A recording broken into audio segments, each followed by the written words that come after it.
Welcome to the Shutter Saga Podcast. I'm your host, Marvin Blue. Join me each week as we dive into amazing conversations with some of our industry's top leaders. We will talk about photography, business, and most of all, share the stories that have laid the foundation to our journey in this world we call photography. A couple of ways to support the show is to like, subscribe, and share the show with others. Leave those 5-star reviews on Apple Podcasts, Spotify, and if you're a fan of seeing us live, we are on YouTube. Also, you can follow us on Instagram, Facebook, and TikTok. Again, thanks for tuning in and enjoy the show. Salutations, my little misfits. Welcome to another episode of the Shutter Saga Podcast. I am your host, Marvin Blue. With me always is a wonderful guest. But before we get started, this is a listener-supported, fan-supported podcast brought to you absolutely free of charge by yours truly. But a couple ways to support the show is to like, subscribe, leave comments, share this episode or share the show to your friends, and just listen in, leave comments, and all the positive feedback that we get allows us to continue to grow this little show of ours and keep it going. Also, a way to continue to support the show is through our support of our sponsors, the people that take time to support the show and allow us to keep the lights on and keep us going. This episode's podcast is, as always, our OG sponsors. We love these guys. They've been there for me through thick and thin. Most recently, when your boy got some stands snatched out of the back of his trunk, and I had to get some new stands on short notice. They hooked me up with a nice discount, and I'm back to where I'm at. Cheetah Stands. Go to cheetahstands.com /Shutter Saga Podcast. Get 10% off your orders.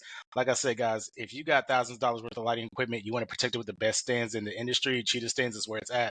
Our next sponsor, Fundy. If you're designing albums, wall art, etc., Fundy is where it's at. You guys, Andrew, he's been a former guest on the show. He's a friend of the podcast, and as always, he's put out a great product, a great software that allows us to sell our art to our clients, and just get the work that we're doing, that we put a lot of our years behind, to develop into the mini homes. So go to fundy.com, get all the details. He's got some free trials going on, and if you got any questions, just reach out to me or reach out to Andrew, and they will hook you up. Next up, after shoot. Justin's been on the show. We love after shoot. We get our time back with our editing. There's nothing worse than doing a photo shoot or a wedding and then having to dedicate 20 hours to editing. This is where After Shoot comes in. They take away all your time and they give it back to you, and they give you some amazing edits that you could turn over to your clients a lot faster, streamlining your editing process. And lastly, you guys, I've told you before, if you're gonna shoot it, you might as well sell it. Pro Prints is where it's at.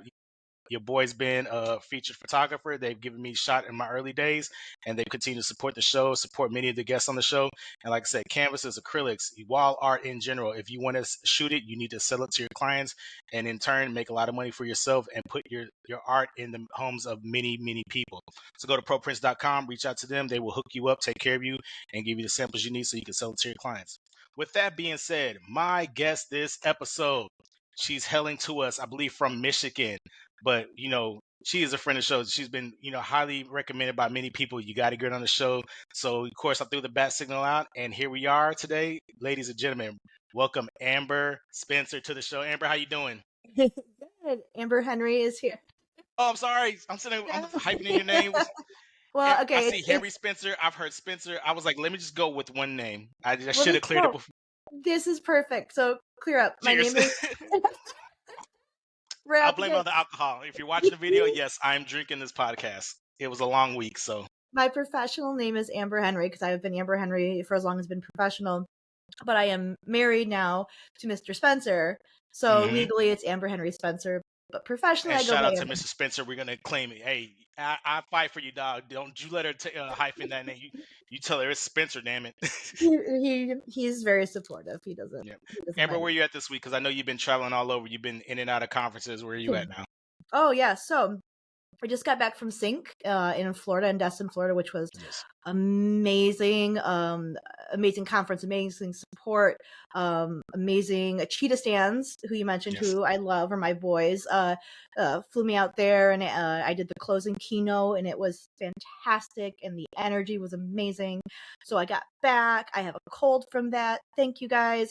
And then next weekend, I'm off to Vegas for WPPI, of course. And then the 14th and 15th, we're actually, I am one of 4 of the Fab 4, and we're doing a 2-day all-inclusive workshop just before WPPI opens with a bang. So yeah, and then after that, I'll come home for a few weeks, and then I'm off to Shutterfest to teach. and then I might take a nap. So Yes, naps just don't get caught in public, or we will slumber fest you. But before we get going, Sync, I haven't been there in years, but Destin, Florida, beautiful place. Shout out to Darty and Michelle. They have put on an amazing conference for over a decade. So yeah, friend of the podcast. They're friends, just good people. But doing the closing on man, keynote, what was that? How was that? What was the topic? What you yeah. speak on? So it was stressful, but I'm gonna tell you the attendees are so nice. They are the nicest people you'll ever meet all week long. They're like, I can't wait till you speak. I can't wait till you speak. I can't wait till you... And I was like, oh, it's like, but no, it was incredible. The crowd was amazing. My closing keynote was called the oh my gosh, now it's because I turned it off because now I'm done. It's basically the science behind why people fall in love with your photography, but it was talking Nice. about human interaction, so human cues, subconscious that we give, which goes through photos with facial expressions, with hand movements and body movements, and then how you can in turn take what you learn on how to photograph people properly and market it and go over to sales and use the same techniques from what you learned for photography into sales, and then honestly take all of that and just apply it to life skills, learning humans, caring about humans, figuring out micro expressions and how that affects conversations. And yeah, it was an incredible, it was just like a nugget. It was like a 45-minute nugget of like a 2-hour presentation. So it was fabulous. It was fabulous. Nice. And I mean, going back, I mean, I went to Sync years and years ago, early in my career. The best way I could describe is if all the conferences were rock shows, this is like the acoustic rock show where they're gonna still play some amazing music, but it's not gonna be heavy metal, Power Man 5. It's gonna be, we're Yes. gonna get that acoustic, we're gonna jam out, we're gonna have jam sessions, and it's a lot more intimate. I can tell you that Yes. from what I Yeah, remember. I And agree. then And the setting was beautiful for that. So it really tied in. And then you're off to my second favorite city in the world, Las Vegas. Oh my gosh, you Ah, got your I love it. gambit and schedule of teaching is insane. Like I think you are one of like 6 people I know that like when it's conference season, like they teach everywhere, and I'm just like, how?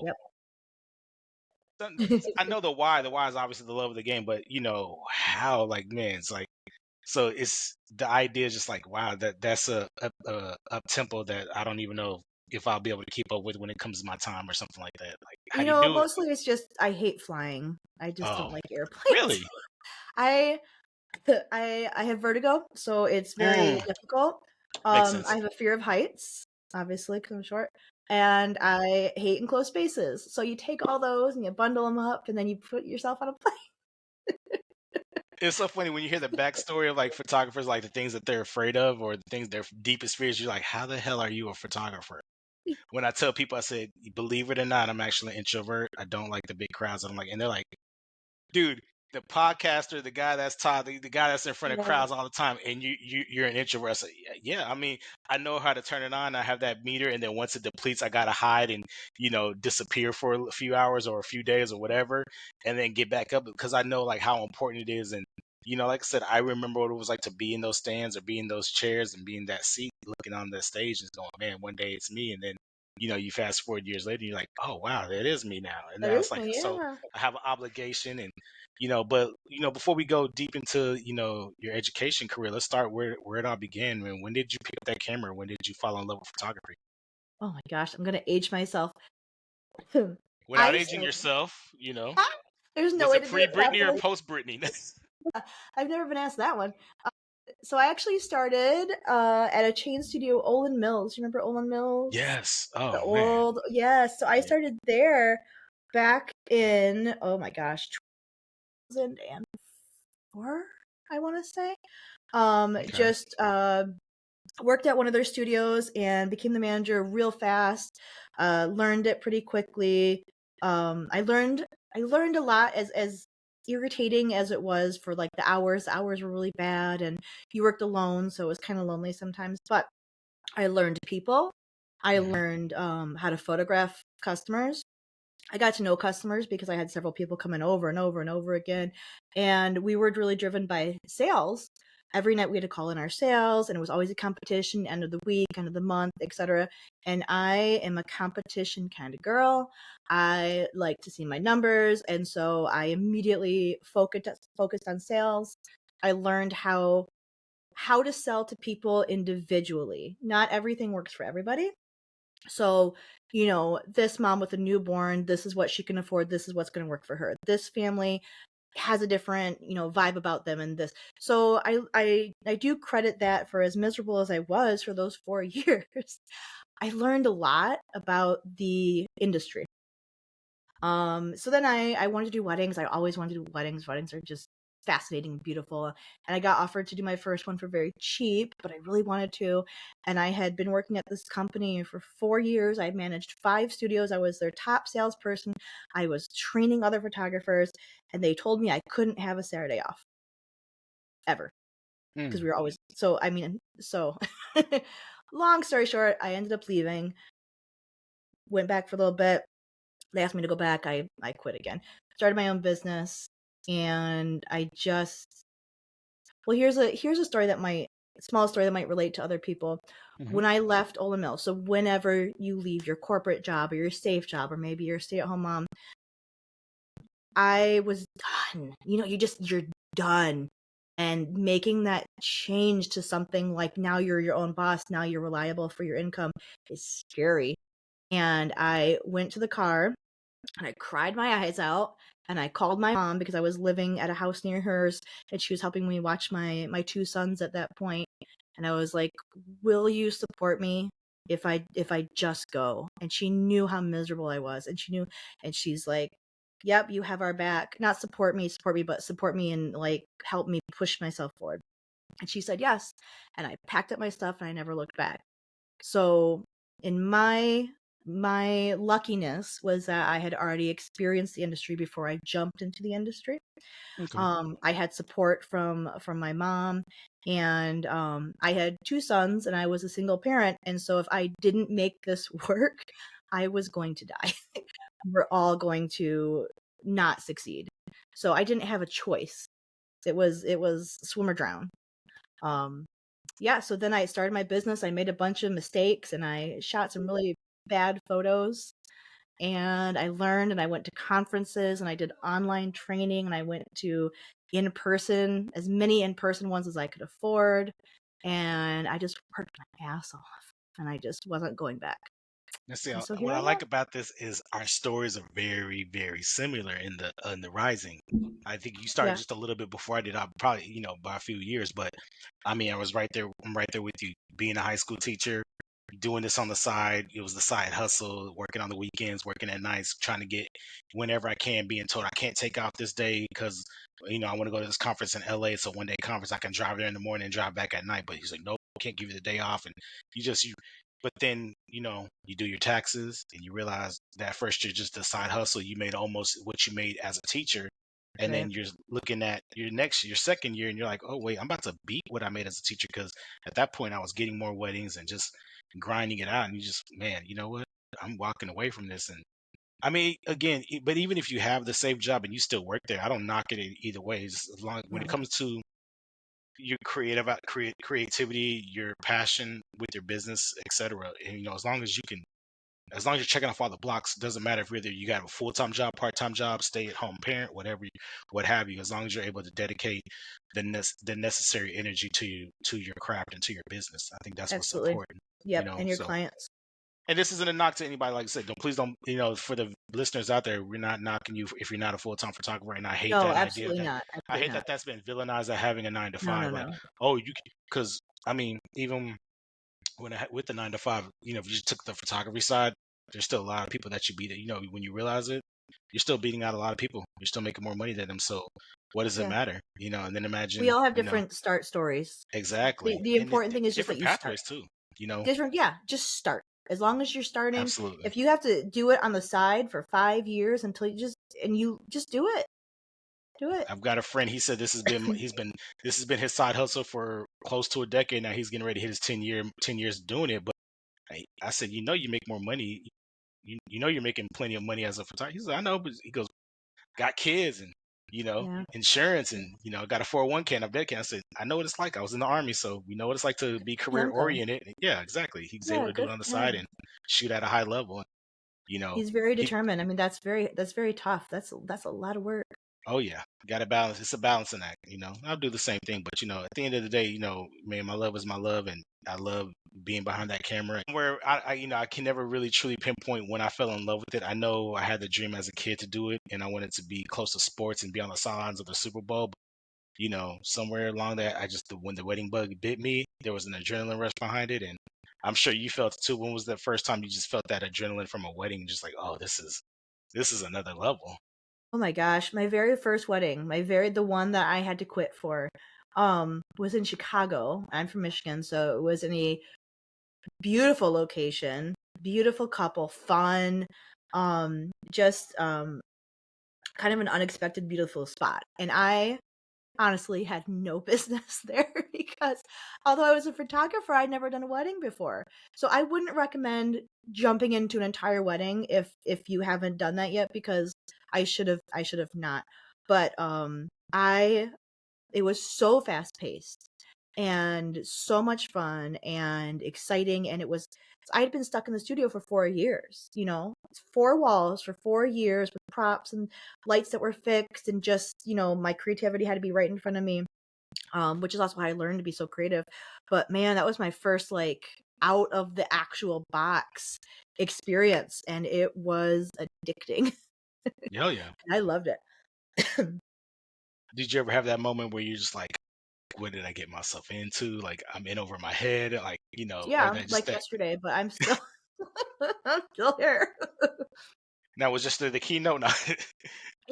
Well, there's, you're about to go on stage, and we had we had a couple of mess ups, like the monitor wasn't working, so all my notes weren't there, and I had written beautiful, and I had worked on them, and then they weren't there, Time to and then wing they it. couldn't get the microphone to work, and it was just like it was just one thing after the other. But I just remember, yeah. like I said, I remember the first time I got like my first teaching experience. It was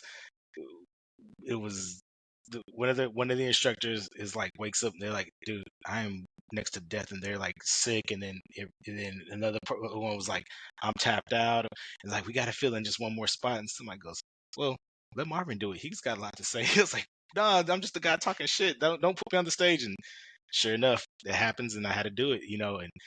And I was just like, I'm gonna wing it. Hopefully they don't see through, and it's like, this guy's full of shit. But then it was like, nah, you know what? It was really just telling your story and inspiring people. And a lot of people just said, dude, it was relatable. Like, the Yeah. people that were there, like that were in the military still serving. Like I remember my conversation with Ray, and we said privately how tough it was to really pursue photography when you're in a world that literally does not support it. They don't see what you see. They don't see that, share that passion. And we talked about the importance of just surrounding yourself around amazing people that Right. help you grow creatively and professionally and personally. Um, and with that being said, like, we always talk about how inner circles are important. Who's been the people that have, like, obviously your mom, but like over the years, who people you've drawn inspiration from? So, I mean, outside of the photographic community, of course, my mom, my husband, we met 10 years ago, so we've been together for 10 years. Honestly, was a breath of fresh air when we met, because he was like the first guy who didn't just support me, but liked seeing me win. So Nice. I would, get a big contract for a big wedding, or I was in a magazine or something, and he always applauded me. Where I had just recently come out of a relationship where the guy that I was with, and we were, had gotten a little serious, and we were talking about the future. I owned a house. So I'd bought my house, and I owned it with me and my kids. And the man I got out of relationship with said, he said, I don't understand why you bought this house. And because it was an older house, I was like, well, I'm going to fix it up. I'm going to paint. I'm going to do this. And he goes, I wouldn't fix anything. I was like, well, why? It's outdated. And he goes, because no man is going to want to live with a woman who owns her home. And that right away, that's where that whole relationship went. The better I got, the more interviews I did, or the more ambassadorships I got, the meaner he got to me. The resentment came to light. Yeah, totally. It was so anyways, my husband has been one of my biggest supporters ever. My kids still text me, and they're like, we're so proud of you. um in my sister as well has always been amazing. In the photographic world, Jerry Gionis was one of my very first mentors, and I studied under him for many, many years, to the point of when I won first place at WPPI, him and Melissa were the ones who clapped the loudest for me. And he and Melissa actually helped my husband propose to me, and they shot my wedding. So Nice. that was one of those like full circle moments. Having this person that you've just admired for so many years is now your friend and is doing that for you. There are so many amazing photographers. Bambi Cantrell was another one of my very first, back in the day. Sandy Putsch, and I don't know if she's industry still, but way back when I started, she was one of the first people I went to, and she was so supportive of this community and so uplifting. Yeah, there's so many incredible people who helped me realize that this really can be a community and it really can be supportive. You just have to navigate around the negativity, which there is a lot of course, because it can be very competitive. But there really are people in our world who want this community to thrive, because if it fails, we all fail. We all go Yeah, down in the I sinking ship 100% agree together. with that. Yeah, absolutely. Yeah. I mean, and then like you look at like even in recent years, it's been with technology bridging the gap, if you will.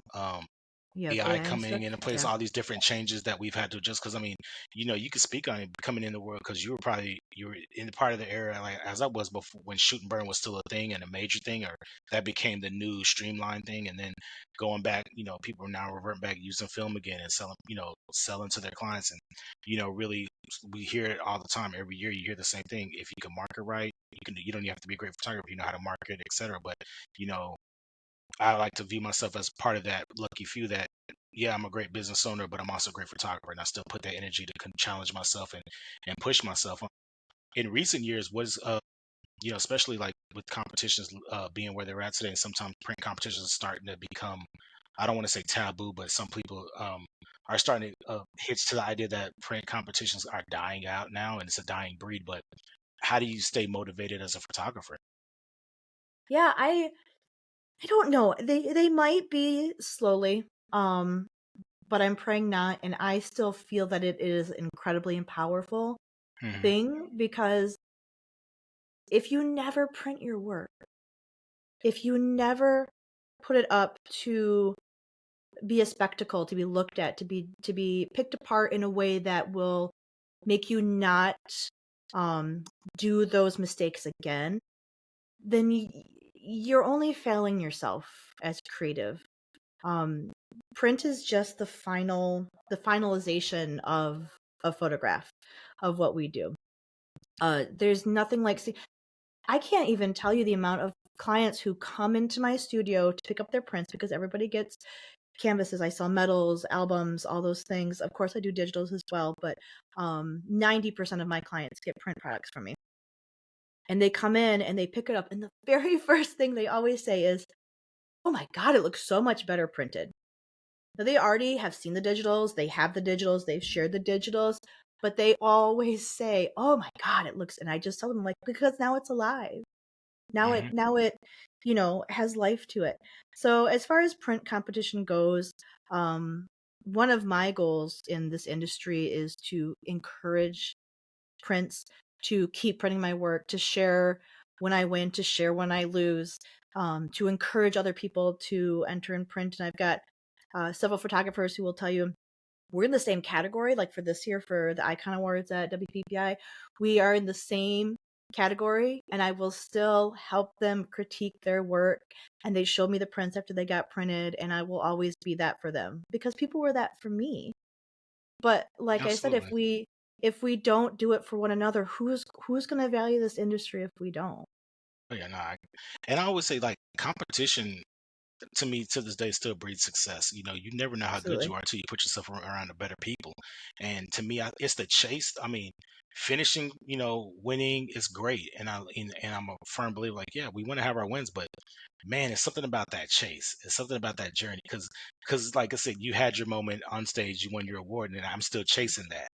And I know like the You'll get day it. is going to come when I'm going to get it. And I'm Yes. going to, Yeah. and then I'm going to say like, oh man, am I going to be that guy that finally had that accomplishment? And then it's the now what? What do I do now? Or No, I will. am I going to Well, continue one, enjoying this journey and chase? Because it's been such a fucking awesome trip and I love it. I will be the loudest one cheering for you. Okay, you will see me. Two, after you win, I'm telling you, the next year you're like, oh God, I gotta do better How do I because top that? I can't be, I can't be a one and done. I can't be. Well, because we talk about WPPI, right? Because this year I'm sitting this one out just because I got a schedule conflict. I got literally I got a waiting way before and waiting right Okay. afterwards and just stuff in between.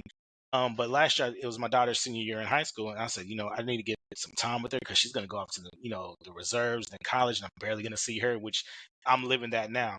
But so I took her to WPPI, and she's there, and we went to the awards night for a little bit, went to eat dinner and everything.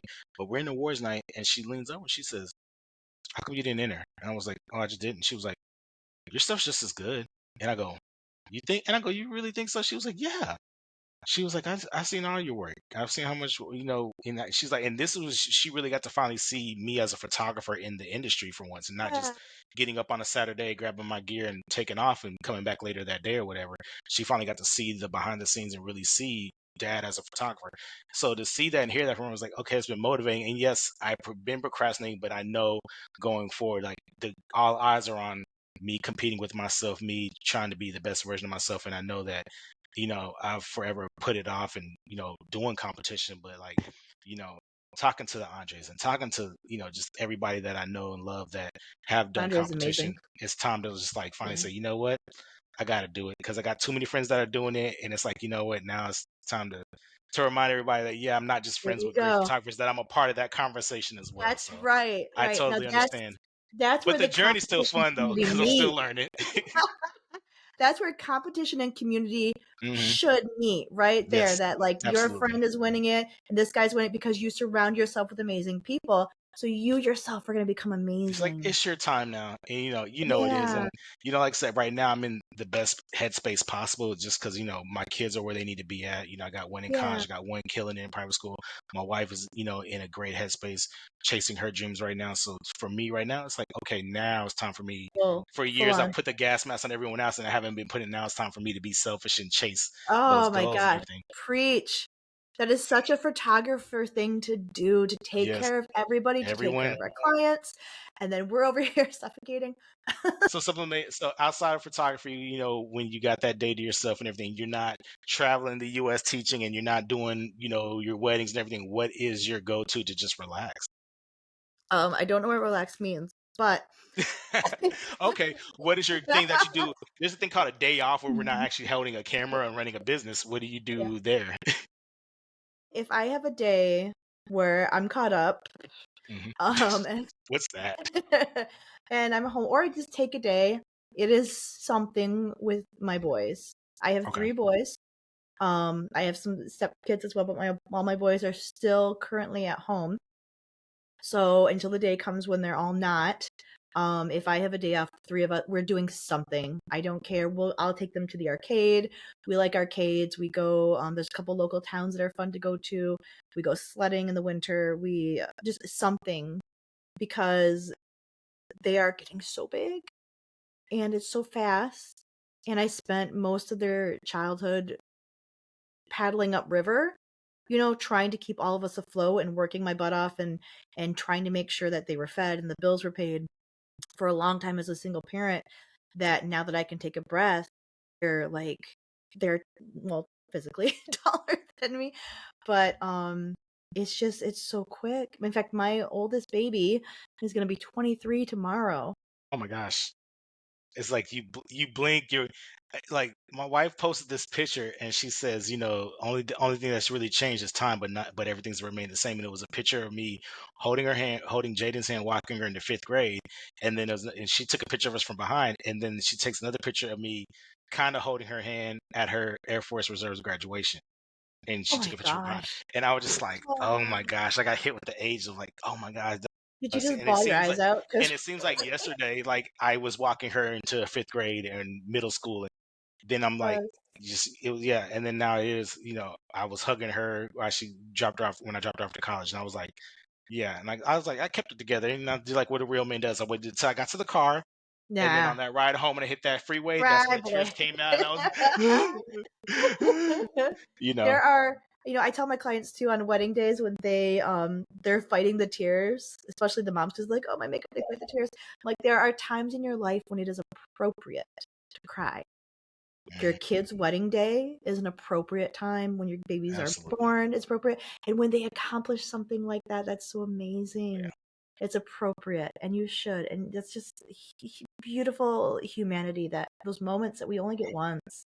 Yes, I know, and Yeah. it's like I said, I'm in a new space in life now because it's like I'm a semi-empty nester because Artemis she's 8, so I got 10 more years of her and Oh, you got, torturing her. yeah. Yeah, I She's a got a baby. while with her, but but she Oh, keeps it enjoy fun it. and everything. Yeah, I'm enjoying every bit I can, and she keeps me on my toes, and just the way she makes me laugh and just the silliness that she's like, she definitely has my silliness, and you know, just knows how to hit those buttons and tug at my heartstrings, and then.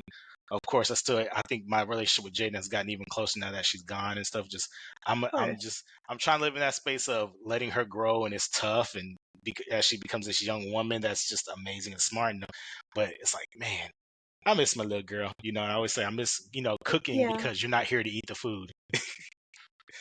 She'll, But yeah, and I don't know if you'll ever not miss her, but it does show how much you love your babies when it's so hard to oh yeah. let them And I go. think the cool thing now is like she's very much more vocal now when she sees my work on, she's like post more on social media so I can see it, and I'm just like, oh, okay. Yay. So she's like my There you go. my reminder that I need to post more, Yes. because I hate social. Yes. God, I There hate you it. go. There you I go. get in Be so like, many I gotta fights do this because of for social her. media. I love that. Good for her. That's a good. Yeah, Let's say why. That's a good yes. why.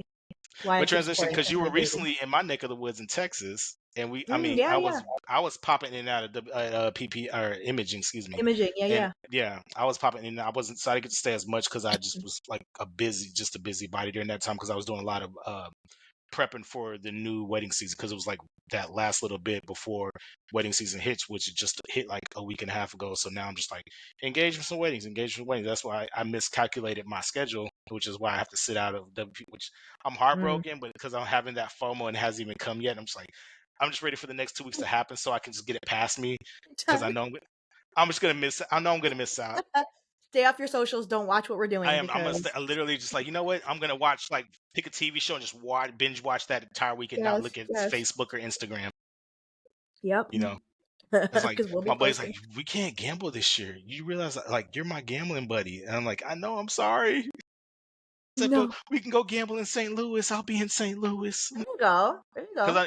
I mean, I would say if I had to choose, I'm never gonna give up Shutterfest. Like that's been my go-to for years, and it's gonna still be my go-to. But you know, aside of that, let's talk about I want to transition into education. When did you get the, I guess that moment where you said, you wanted to teach rather than be a spectator? Because teaching's a big deal. So what made you put that hat on? It is. I think I just got to a point where I had educated myself so much that I wasn't learning anything new quickly. And that's not to say that there's not something new to learn. There is always something new to learn. There's always somebody who's pushing the bar. You should never stop learning. But I got to the point where I was just re-watching and re-listening or watching somebody new teach the same thing over and over again. And I want to say it was even my husband who was like, he's like, you know this, you know all this. Like, what are you doing?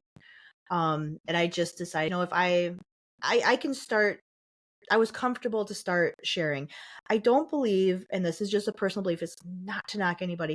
I don't believe that you should start educating others until you are very proficient in most things. Not all, everybody has stuff to learn. I'm still learning. But until you really know a good majority of our craft, you do yourself a disservice jumping in too fast. And then you do your students a disservice because maybe you're teaching them wrong, or maybe they ask you a question you can't answer, which is a big fear of mine. You ask me a question, I'm like, oh, I don't know. But yeah, it was many, many, many years of rhetorical over and over again until I like graduated with my proficiency in our field, I Okay. guess is the best way to put it. Now, what was it now? So when was it when I guess you hit your what year was that when you started going into the teaching space? Oh my gosh, you're really making me do some math. Oh yeah. I haven't actually been teaching that long. Okay. I want to say maybe 5 or 6 years now. Okay. That's long. Which with my I've got 20 years in the industry. So it's like a small chunk of that. Yeah, But no, yeah, it's not like you're coming in like I've been a photographer 2 years and how long you been no. teaching? A year and a half. Wait a minute. So you just came in and started teaching right away? Oh, I bought a camera, so I knew I was a professional, and you Right. know, I picked up a camera and I put picked it up on I auto picked and up I a was camera. Yeah, I put it in A for awesome, and there you go, A for improv. But no, no, I I mean, started. obviously, I don't mean to cut you off, but like one space that I know you very well in is the lighting space. So I wanted to hit on that. Mm, So 5 or 6 years though, uh, what have you gotten the most out of teaching so far in that 5 6 years now? I started teaching just locally. I did just small. I just wanted to get groups together. I really wanted to create something locally that would be impactful, and unfortunately I just haven't hit that yet. I've had a lot of pushback that way, but so I just started teaching locally, and I started with posing and lighting, because I feel like when you're starting, those are maybe the two quickest things to pick up the smallest tidbits Absolutely. for. And it was Jerry Gionis made me become obsessed with lighting is so incredible. It's such a powerful tool. You can make an ugly person beautiful. You can make a beautiful person ugly. Not that they're ugly people, but you know what I'm saying. You can. So I started shooting weddings in a very, very, very, very small town, and with very small weddings and not big budgets, and in very difficult locations. So my training in lighting helped me to be creative outside of just snapshots, and that's how I learned to be so good at lighting, is because I had to make sure I had something to give my clients that was different, because I wanted my portfolio to be different. I wanted people to see my work and say, "Oh, that's amazing. How'd you get that?" And then that's how I would continue to be hired in a location that was so oversaturated with photographers.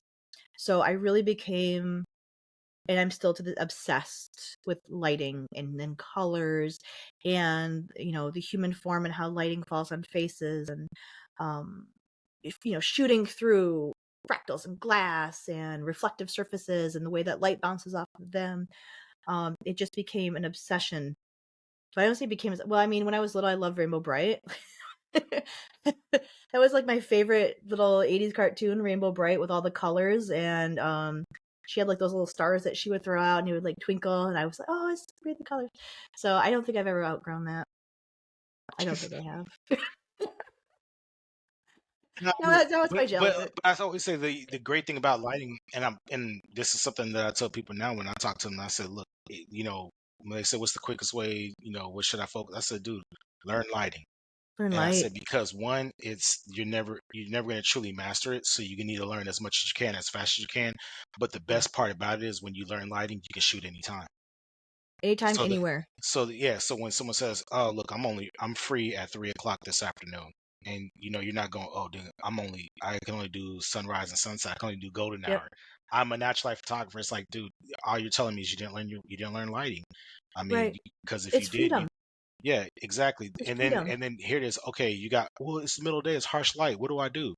Now we get to challenge ourselves. And I say, anytime we can challenge ourselves and get better and create these results, now we've won, and I put people in the middle of the day, with, specular shades and everything like that. And then I turn around and get that softbox, get it, that one beam of light on them. And it's like, oh, beautiful portrait at 3:30 in the afternoon at a park, you know, Yep. able to And bokeh the background, all that. just because you know light does not mean that you have to always use it. So Hmm. if you want to be a natural light shooter, if that's something that you just don't want a lot of equipment, and that's where your heart is, then be that. But don't limit yourself by not learning light, because you might need it still, or you might want to throw it in there. So even if you choose not to use it, you still have it. in the back, Absolutely. in your, what do you call it, in the chamber. You still have some lighting in the chamber to throw out and to wow your clients. Or maybe you only bring it out at the end of the shoot and do one wow image, but the rest you want to look or to actually be natural light. Yeah, But because I yeah, I mean, when feel we're like shooting lighting candid is moments, few. I don't, I'm not worried about my strobes and lights at that moment. I'm just like, when the two people are just, especially at a wedding, when the candid moment, man, I'm not thinking about the lighting now. When I got the Mm. portrait and it's my time, oh yeah, I'm gonna try to show out. I want to get the skylines because we got 6 skylines in Texas, and I want to get, if it's nighttime, I want to get the stars, or I want to get the fireworks, whatever we're Oh, doing. stars, You know, beautiful. exactly. Speaking of stars, let me throw this out there since you're a lighting lady, a lady of lights as Mhm. we call it. Who are some of your favorite photographers currently that are known for badass lighting? Oh my gosh, this Because is I know so. the company you keep, so I'm putting you on the spot. Yeah, Sean, well, like there's Sean. He's one of Sean yeah, Lara. I yes. somebody called him my work husband once, and it's stuck ever since. And so we just I'll tell you this. When I first saw Sean's work, which was years ago before I knew who he was, it really impressed me. His locations, his lighting. I loved his work from the bat. And when I met him in person, it was like meeting my like long lost brother. We are so stupid goofy together. We I are remember, just God, it was, I want to say a year or 2 years ago. Somebody goes, "Oh man, we need to get started. We're getting ready to lose light." And I remember I kind of glanced at Sean, and Sean kind of glanced at me, and we just had like this inside, like we were just hysterically laughing without doing it in front of everybody. And I was like, "You don't know, do we? Not the fight he gonna learn today." It's like it was one of those moments where it's like, he doesn't know, do we? So Oh my gosh. Yeah, Sean is amazing. We are just a bunch of dorks who love light. We're just nerdy light freaks. You mentioned Andre. Andre is yes, oh, beautiful. But also I feel like he embodies himself in his work because if you meet Andre Brown, you meet him and you talk to him, he is he's smooth. I don't know how to explain that. He I think you never said it raises. best, and you said it with the soft voice too. So when Andre hears us, I'm like, man, we can never get enough of talking to Andre and then using the soft voice. I It's almost love like when you talk about him. Andre, you got to use the soft voice and you got to make it sound He sexy. he has one tone, but then when he speaks, everyone listens. He's very intelligent. His work is the same. It's just buttery and Good, beautiful yeah. and just um We got a he bounty that we said we're gonna give someone, if anybody can actually pull this off where they can get Andre to raise his voice in anger, we'll give him $1,000. I And don't want to be that person. I think as the years go on, we should just add to it because we've had this thing going on for probably like 4 or 5 years now. I think since like me and him really became friends, like I want to say 2021 when we really like really started like um gelling and everything as friends. But Yeah, we've always yeah. like shortly after that, it was like a bunch of us had this inside joke, like, dude, if we can get somebody to just make him so mad when he raises his voice, because we've never seen him get mad. And I'm like, you're a borderline psychopath. You got to get mad at something. He's like, nah, man, I'm good, man. I'm like, no, no. And so it's like, we're like, I want to get mad for you. He's like, I'm good, man. I'm chilling. I'm like, He's so oh, so chill. yeah, He exactly. really But is. we need that. Everybody needs an Andre in their life because like, as Yeah, crazy as we can get, it's like, oh yeah, Andre's keeping it cool. But he's I cool. still got it out there. It's $1,000 if you could ever publicly get him to raise his voice in front of people out of anger. $1,000 cash. I'll run to You ATM don't right now know. and pay because I'll never see it. It's like a once in a lifetime moment. He's always. I feel like the people you meet in this world, there's always something that you can learn from them. And with Andre, it's the vibe. It's just Hmm. he's just vibing. He's just cool. He doesn't get himself worked up publicly that we know of. There you Um, I can't even. Rafael Sereno is amazing at what he does. He's a beautiful educator. He's a beautiful human. He has never not smiled and embraced me when I seen him. You just right away we became friends.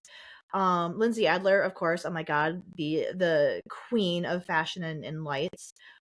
Incredible educator. I want to be her one day when I grow up. Oh God, there's so many. There's so many. I feel like you can Pi Jerza is another one. Oh Um, yeah, yeah. We need to throw he, that in. he also We need same to put some respect on his underrated. name too, man. That guy, because he is an OG. Like when if if you're in as long as we have been, there's this little thing called Creative Live, and I said if when you Oh haven't lived yeah. until you've touched, I said, who were your Creative Live Mount Rushmores? It was Sal Sincata, Jared Yeah. Leonis, Pi Jersa, Vanessa Joy. Those were my four. Oh, Right. sorry, Super correction, Rice. not my Mount Rushmore. Scott Robert Lim. I got like that was like my Oh, five, the most classes that I ever bought because I was an OG crazy stupid light guy.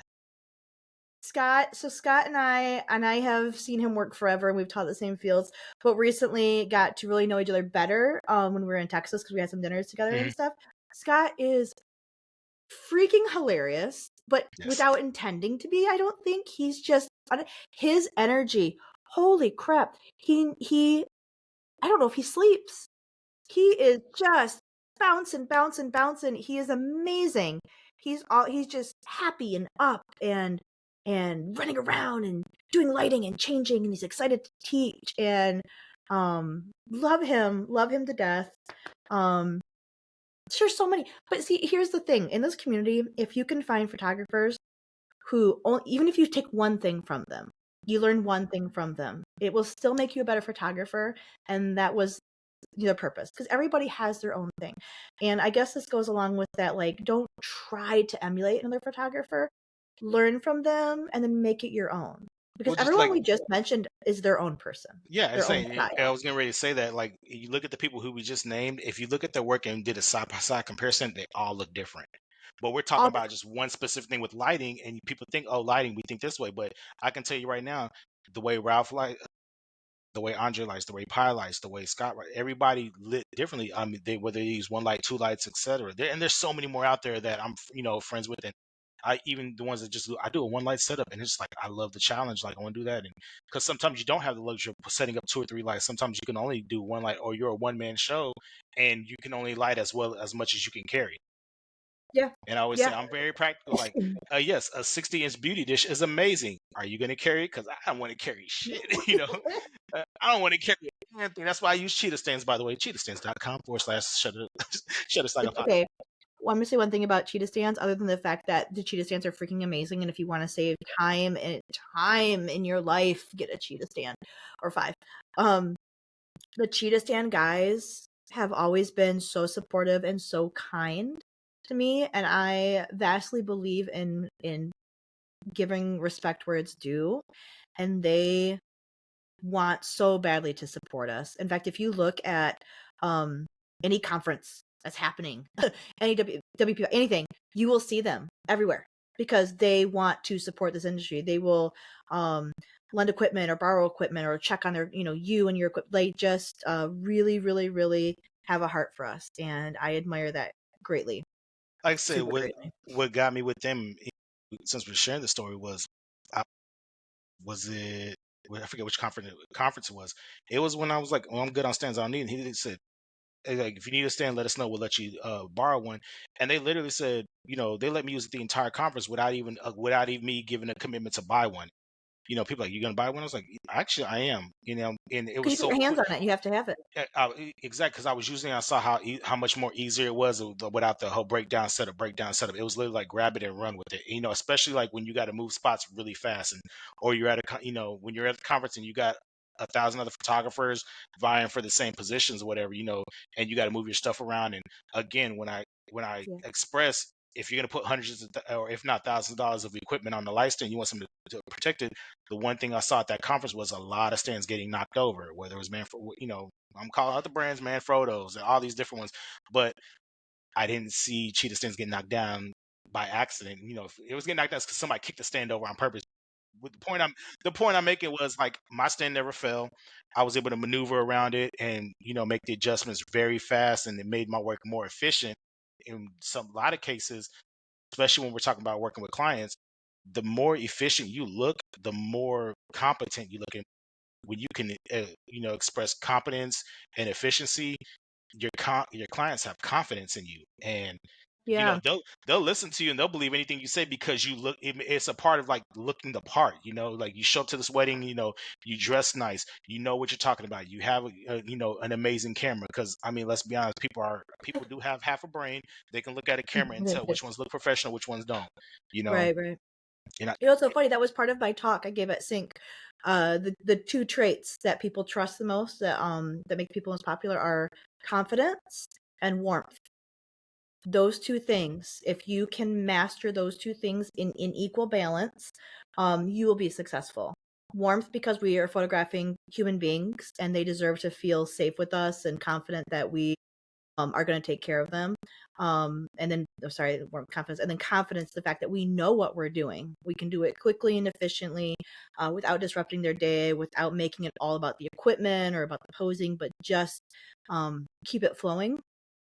Amazing. Yeah, exactly. first wedding of the season, I told the couple, they're like, we're not big about this. And I said, hey, you two just focus on living in the moment. I'll take care of the rest. And when I just said it, so like, I just saw her because she had a friend that's engaged, and I saw that little twinkle, and I was like, and in my head, I'm like, yeah, she's gonna call me. She's gonna call me. And here we are a week later. I've already turned the pictures over to the bride and showed her the sneak peek, and she's like, so my bestie's like gonna call you, because she was like, just was in love with like how you were at the wedding and everything. And she was like, oh my God, did Marvin leave already? I didn't get his number to call him. I was like, she can call me anytime. Give her my information. Tell her I'm looking forward to speak with her. And it was like, absolutely. And she already saw the picture, so she's like, yeah, we're booking you. And I'm like, say less. Amazing. They're like, Amazing. we're a year and some change away from the wedding. I'm like, yeah, you gotta start booking, because Book me now. book me now, because I'm gonna get booked up. I'm telling you, like, Have you 2026 noticed? is looking good.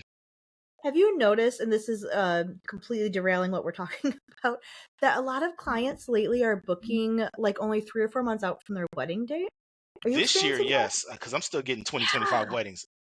Like cleaning up 2026 right now, and I'm like wondering at what point am I going to get the early 2027 dates. I'm getting like, I've pretty much already locked up May and October and November. I'm trying to steer clear of the summer just because it's so hot. Unless it's a Right. destination Oof. wedding, I really don't want to shoot in summer. But again, I'm setting it up. I've met the numbers, that the minimum that I need to make each year last, or to make it through each year. I've already hit that.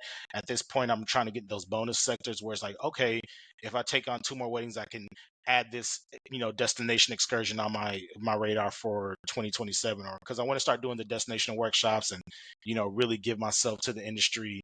Um, on the creative side. Mhm. I feel like over the past 3 years, and I've openly said it, that I put so much pressure and energy into the business and everything, that I got I don't want to say complacent. Creatively, I got complacent. Where I wasn't Yeah. taking those individual moments to just express my challenge myself creatively and try different things. I was, in a sense, playing it safe, like, going for the shots, but just kind of keeping a standard across the board with weddings, and forgetting, pull out the 135 prime. Why not? Who Yeah. says I can't? Get a really good second. Like, hey, look, you do all the safe stuff. I'm gonna go be creative for the next 20 minutes. I'm gonna have that 135 and just Right. do some crazy, amazing things. But then I just use that as an example, because if I got a 24/70, then I know I'm being standard. Like, where's my challenge at? I hate at the end of the wedding, like it's getting close to the end of the wedding, you're like, I have never taken this lens off my camera the entire day. Mm-hmm. That stinks. And then Like, you it's have to nothing like wrong with having a workhorse, but I want to have that other camera that I say, in case of creative emergency, break glass. Like, I need to have that, in my back Yeah. pocket, ready to go. Yeah. Um, Yeah. Yeah. But let me ask you this: with on the, this is another thing about education. What's been your favorite part about being an educator now? I love when I'm teaching and somebody does that face and they go, and it just clicked. You like you see it. You're like something, and you explain something, you say it in a certain way, or you show it in a certain way, and they go, and you're like, that's like one of those moments that they're not going to forget, Mm-hmm. and they're going to take it home and they're going to use that. Because I remember when I was learning, I very specific sentences, I even to this day remember when the educator said this, and I was like, oh, that makes sense. So that for me is so rewarding. And when they come up and then they show me the back of the camera, they ask a question, I get to maybe show them a different way to do it. I will reshoot it with them. If I can do a one-on-one, if we don't have a big class or we're taking breaks, I will physically go with them and reshoot it with them, watch them reshoot it and talk it through it.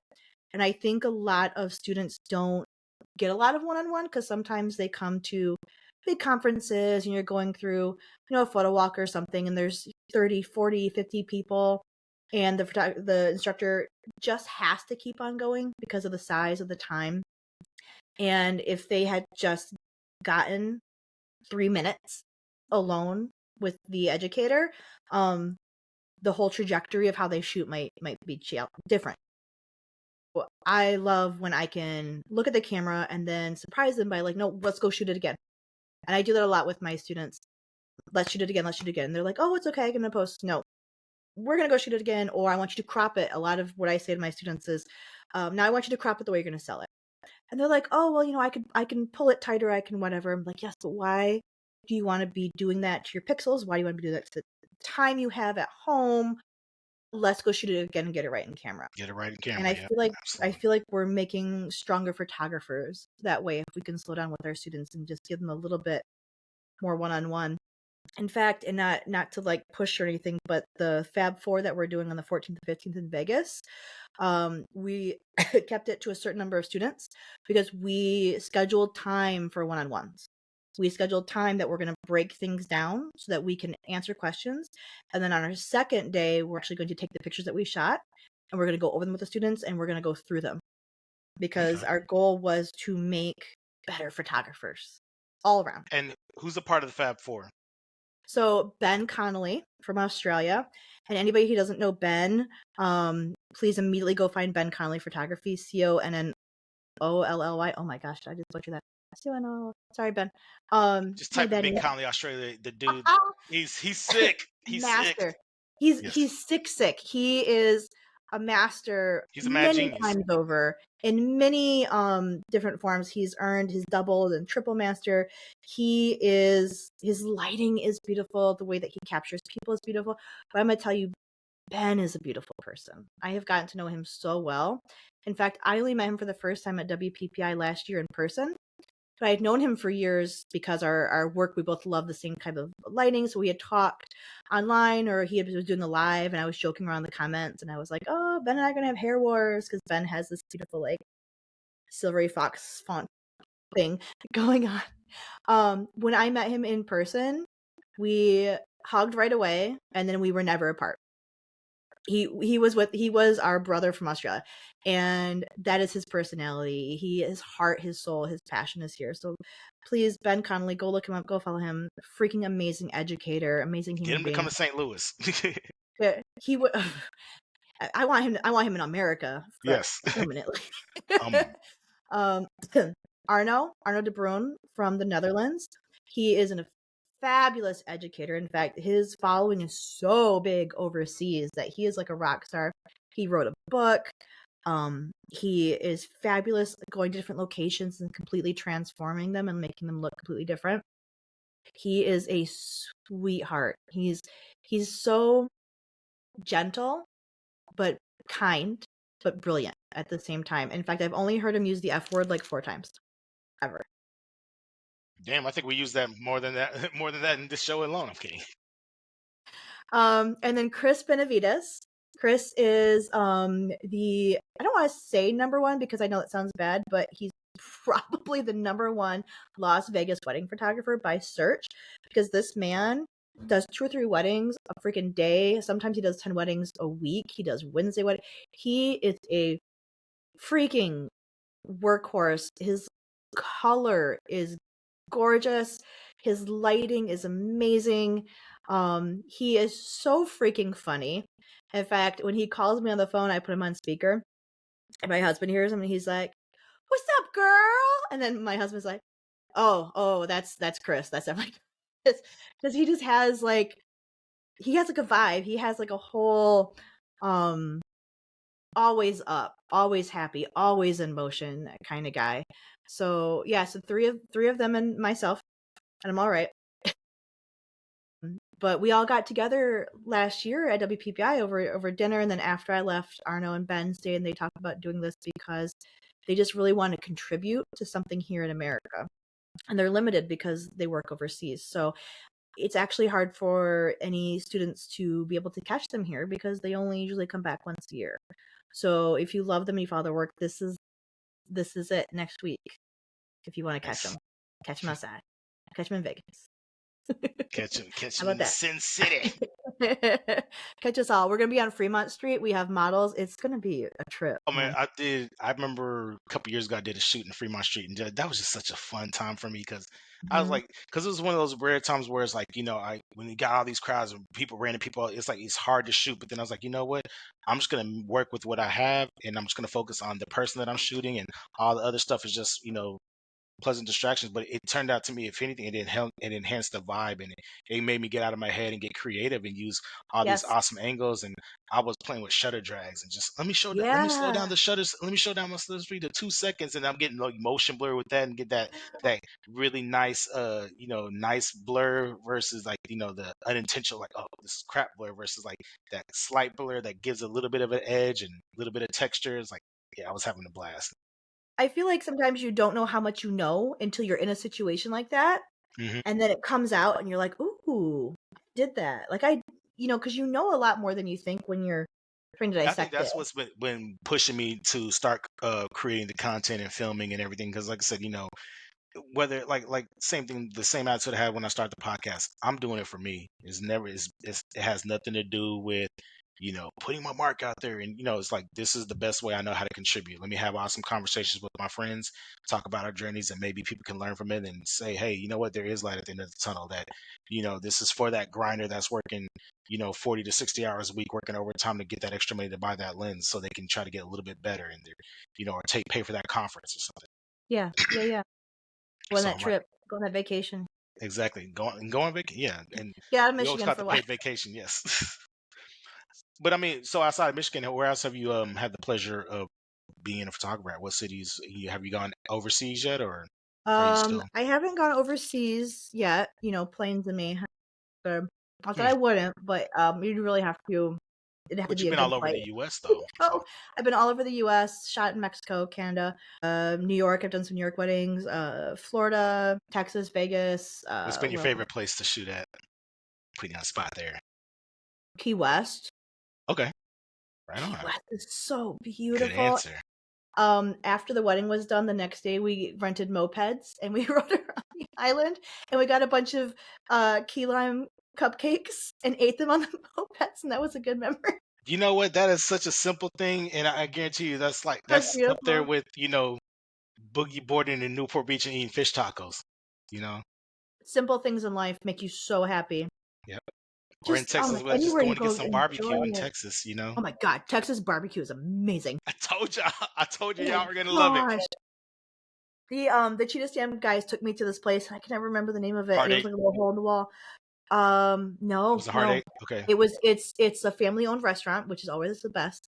And they figured they went there to eat, and then David liked a spot. I think that's how the story goes. And then he asked if he could photograph the food, because the food's like a work of art, and it was family owned, and he did a whole photo shoot for them, so they got to know him. So we went back there. They treated us like royalty. They were amazing, and it's just a little at a strip mall, hole in the wall, and it was so good. Did you get some So good. Tex-Mex? It's like I always say, if you get to Texas, if you can get Tex-Mex and barbecue in the same week, you had a good trip. Yeah, we had everything. We had the was it that T-bone, the Tomahawk. must have been tomahawk, because Scott Robert Lim kept going, this dino bone is dynamite, and he was just enjoying it so much. Yes. Oh, freaking. Oh, it ruined me. It ruined me really for other places Oh yeah, because we it was do that so to you. good. Now you can be like, so babe, Texas, they got some opportunity. If you can get past the crazy ass weather that we've been having, it's been amazing. Well, I definitely won't come in the summer. Oh, But I did text my husband pictures of the food, because he's a big meat eater, and so he got mad, and it was fun. it was That fun. I was took really Ray to Take Eight. I was like, let's just go get some real quick. He's like, is there somewhere that I said, yeah, there's a place 5 minutes away. It's like Take Eight, and that's just just a standard barbecue joint. It's not even like touristy, whatever. But I was like, we just got to eat, get some food, and go out there. He was like, oh man, we got so full. Yes. And he saw like all the briskets, and they're like, "Oh yeah, go ahead and take a picture." They're raising up the smokers for him so he can get pictures of all the briskets and stuff. He's like, Oh, "This is insane." I was like, "I told you." the He's like, brisket, "You're the too corn, casual with this." I'm everything. like, "I'm used to this." So yeah, We're big foodie people, so every time yes, that we travel, we try to get whatever would be like the local That's why I'm gonna thing. miss Vegas, is because every year, like, I'm a foodie, and Vegas has the best food. they got so many local spots that every year I go there, I was the go-to guy, like picking food space. So like I'm like still sending my list to everybody, like, hey, if you're there, go to this spot. They got good burgers here. Like I'm that Hmm. guy. Like I want to go to the local spots. I didn't come all the way here to get chain food. I came here to get some real food. There is a foodie tour that the last time I went, I bought my husband for his birthday. So we went on like a 6-hour foodie Heard of tour. it. I didn't go, but I know some people that went, and they were like, they said it was amazing because it was. They left the photo shoot Amazing. early. I gave them a ride back so they can, because we were out in the middle of the desert doing pictures, and they're like, we got to get back at this time. I was like, yeah, hop in, I'll give you a ride. I gave them a ride, dropped them off, whatever, and then I went and got dinner. But they were like, yeah, this food tour, and I was like, dude, that must, that's It was something I could called definitely. lip smacking foodie tours when we went on. I'm Yeah. sure there's Okay. plenty of them. Yeah. But and there's different levels you can go to. The cool part too is when they're walking you through the different restaurants, they tell you the history. And they take you all behind the scenes. They're like, oh yeah, this restaurant was built by this guy and opened this way, or this woman, she came from overseas and she was the first woman to start a restaurant here, and and it's amazing to hear. And they're just walking you through and telling you the history of Las Vegas and the different sites and the buildings, and I find that completely fascinating. So and then you go in behind the scene rooms, so you get to go into special rooms, and I don't know why this is not really photography related, but it is fun. So do it Hey, if you go. you can't spell food without photography. I think, I don't know. You That's probably right. can't. That's right. It doesn't matter. We got to eat too. Mm, Take out some pictures, eat out some food. I mean, that's the life we live, right? that's right. Because if you had wedding food, oh God, this is. God, I've had some terrible wedding food. I've had some Oh, terrible wedding food. I've said I can't. If I got $1 for every time I said, man, I'm gonna leave this place and go get some Waffle House after this shit. It's like I've said it so many times before. They're like, you Yes, really went to Waffle House after the wedding? Yep, because that yes, food was not good. 100%. I've left before when the food was finished. I can't Whataburger really- or Waffle House. Those are my two go-tos after a wedding. Mm. Yes. Oh, okay. Now I'm hungry. On that note, nah. So okay, so down the pipeline you got Fab Four coming up. You got WPPI, Shutterfest. What else is next for you? Shutterfest. That's what I have lined up right now, because then after that, it's your wedding season. I'm going to wedding season, high school senior season. Fall here in Michigan is packed because it's gorgeous. It's gorgeous here in the fall. So fall is always back to back to back weddings. And then by that time it'll be winter again. It'll be Christmas. It goes, and then I have kids, and they're doing their thing, and I had my middle son graduated last year, so now he's working, and my youngest son is only in middle school, so we still, do the school grind all the time. And I find some time to sleep in between. So, But so you we range. live So one. you said you got 3 sons, and then you said you got steps. So how many kids altogether is it? Because We you're in your have blended family. 4, 5, 6. We have 7. My husband has 4. And then I had the 3 boys. He's got his youngest 2 are girls. So I was luckier that when him and I met, they were still younger. So I got to be a little bit in their lives longer, where his boys were already older. So he's got 2 girls, Emma and Lily. So those are my girls. And Emma is 23 now. And Lily is in her high school. She's graduating this year. Okay. Oh, yeah. So I think she was 6 or 7 when I first met her, and now she's graduating. So you got the last 3, or you got 2 graduating, one this year, one next year, and then you got the youngest, and then one more. that's in middle school, that'll be going into high school by around that point time.